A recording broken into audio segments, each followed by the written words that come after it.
الله الرحمن الرحيم اللهم صل على محمد وعلى آل محمد كما صليت على إبراهيم وعلى آل إبراهيم إنك حميد مجيد اللهم بارك على محمد وعلى آل محمد كما باركت على إبراهيم وعلى آل إبراهيم إنك حميد مجيد۔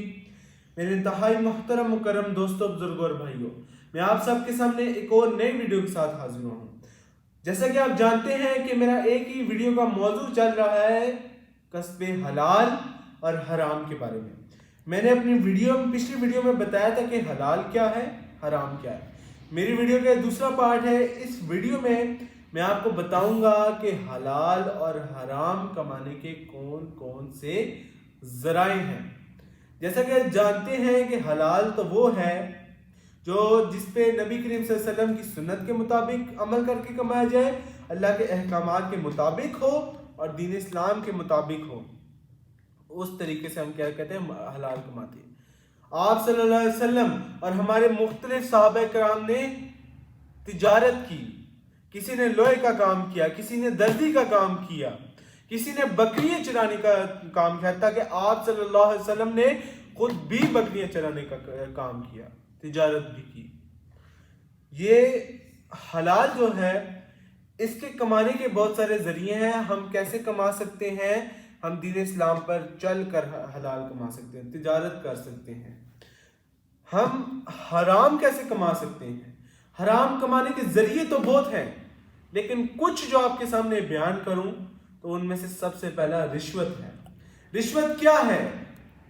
ایک انسان کا کام ہو اور وہ دوسرے انسان کو کہے کہ کام کرے اور دوسرا انسان اس سے پیسے مانگے، اس کے بدلے میں، اس کام کے بدلے میں اس سے پیسے مانگے، تو وہ اس سے کیا مانگ رہا ہے؟ رشوت مانگ رہا ہے۔ مطلب جو کام کہہ رہا ہے اس کے بدلے میں جو پیسے مانگے، وہ کیا مانگ رہا ہے؟ رشوت مانگ رہا ہے۔ اور اللہ تعالیٰ نے فرمایا رشوت لینے والا اور دینے والا جہنمی ہے۔ دوسرے نمبر پہ آتے ہیں سود۔ سود کیا ہے؟ ایک آپ نے قرض کی رقم دی ہو اور آپ قرض کی رقم جو آپ سے جس نے دی ہو اور وہ آپ سے قرض کی رقم دگنی مانگ رہا ہو، تو وہ کیا مانگ رہا ہے؟ آپ سے سود مانگ رہا ہے۔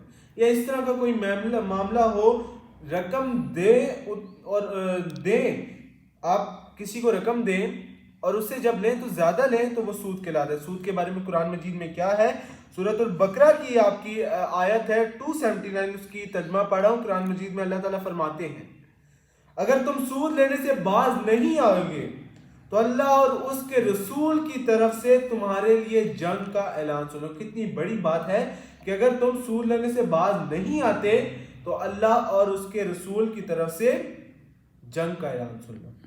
اور آخری شرط لگا کر پیسے کمانا، جوا بھی چیزیں کہتے ہیں، اس کے بارے میں قرآن میں حدیث سنن ابن ماجہ کی حدیث ہے، جس نے جوا کھیلا، جس نے شرط لگا کر پیسے کمائے، تو گویا اس نے خنزیر کا گوشت کھایا اور اس کے خون سے نہایا۔ کتنی سخت بات ہے کہ جس نے جوا کھیلا، شرط لگا کر پیسے کھائے اور اس پیسوں کو اپنے اوپر یوز کیا، کہیں اور استعمال کیا، تو گویا اس نے خنزیر کا گوشت کھایا اور خون میں، خنزیر کے خون میں اپنے آپ کو نہلایا۔